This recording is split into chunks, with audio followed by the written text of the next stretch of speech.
حبیب کبریا تم ہو۔ محترم ناظرین، السلام علیکم ورحمۃ اللہ وبرکاتہ۔ امید ہے کہ آپ سبھی حضرات خیر و عافیت سے ہوں گے۔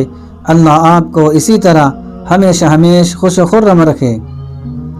آج کسی صاحب نے سوال کیا ہے کہ جوتوں پر پالش کرنے کے بعد پالش کا کچھ اثر ہاتھ وغیرہ پر رہ گیا تو کیا ایسی حالت میں وضو کرنے سے وضو ہو جائے گا، جبکہ پالش کے اندر موم کی آمیزش بھی ہوتی ہے؟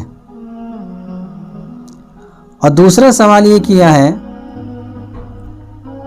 کہ وضو کا بچا ہوا پانی کھڑے ہو کر پینا ضروری ہے یا بیٹھ کر بھی پی سکتے ہیں؟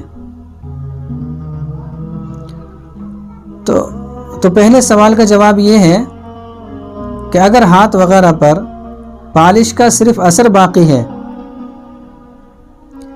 یا چکناہٹ باقی ہے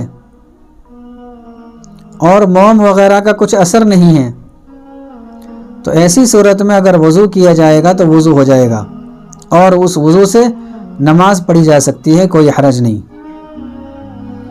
لیکن اگر موم بھی باقی ہے جس کی وجہ سے پانی کا اثر کھال تک نہیں پہنچ رہا ہے، تو ایسی صورت میں اگر وضو کیا جائے گا تو وضو نہیں ہوگا اور نہ ہی اس سے نماز پڑھنا جائز ہوگا۔